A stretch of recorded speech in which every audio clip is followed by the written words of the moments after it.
Jeg vil gerne vise, hvordan man gør glidefald. Det bliver også kaldt prostrationer.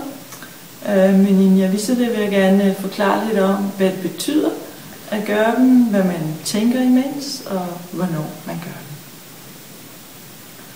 dem. Måske har du set buddhister udføre dem i forbindelse med undervisning i buddhistisk filosofi og meditation.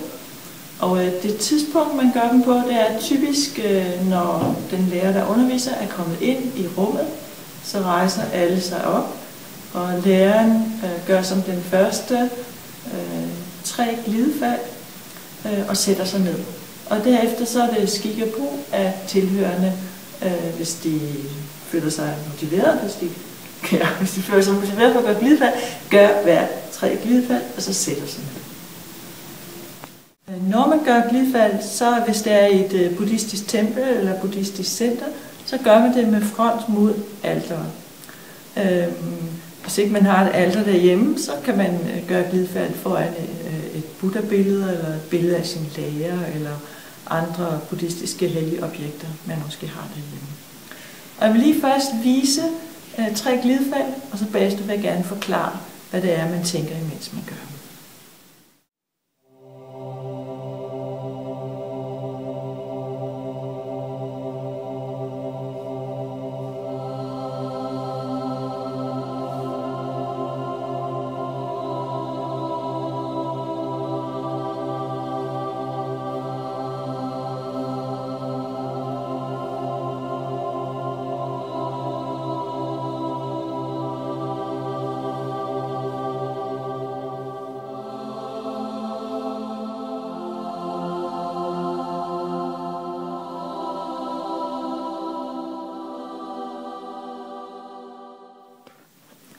Når vi gør glidefald, så forestiller vi os, at buddhaerne og bodhisattverne og vores spirituelle lærer er foran os i rummet.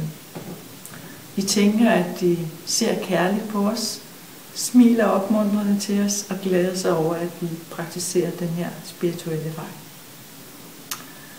Så tænker vi, at de stråler lys og velsignelse ud til os, og at vi med vores samlede hænder trækker lyset ned til toppen af vores hoved, bagefter til pandecentret, så til halscentret og så til hjertecentret.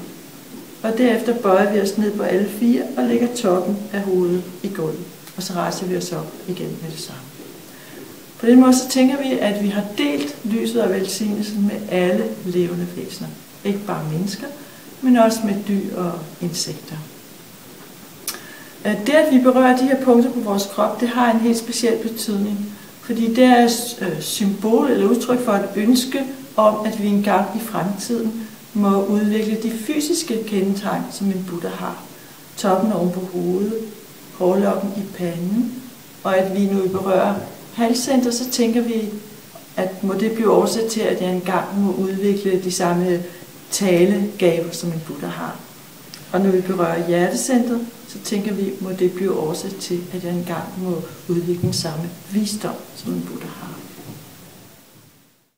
Så måden, vi samler vores hænder på, har også en symbolsk betydning. Så vi lægger fingrene mod hinanden, og der er en lille smule hulrum inde midt imellem de 2 hænder, og så lægger vi tommelfingrene ind i hulrummet. Og det skal forestille en lotusblomst. Lotusblomsten er et symbol, som betyder rigtig meget i buddhismen, fordi lotusblomstens stængel, den gror jo nede under vandet, ned i mudderet på bunden af søen, men så skyder den en stængel op, og når blomsten åbner sig over vandoverfladen, så er den fuldstændig ren og smuk og uplettet. Og det er et symbol på vores udviklingspotentiale. Altså, det kan godt være, at vi har mange indre forstyrrelser nu, men vi er i stand til at rense os fuldstændig for dem på samme måde, som Buddha gjorde, og blive fuldstændig ren og uplettet. Så det er en lotusblomst, og tommelfingrene, som vi putter ind i midten, de symboliserer, at de rene, det vi kalder de rene lande, eller Buddha-landene, at de aldrig må være tomme, at der altid må være levende væsener i de rene lande.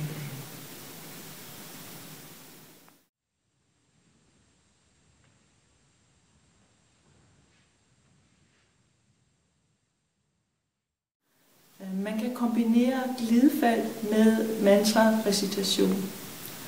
Og når man gør det, så bliver det ekstra kraftfuldt, fordi så gør vi både noget med vores sind.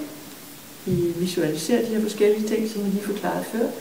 Vi gør noget med vores tale, nemlig mantraet, vi reciterer, og vi gør noget med vores krop. Det er selvfølgelig glidefald.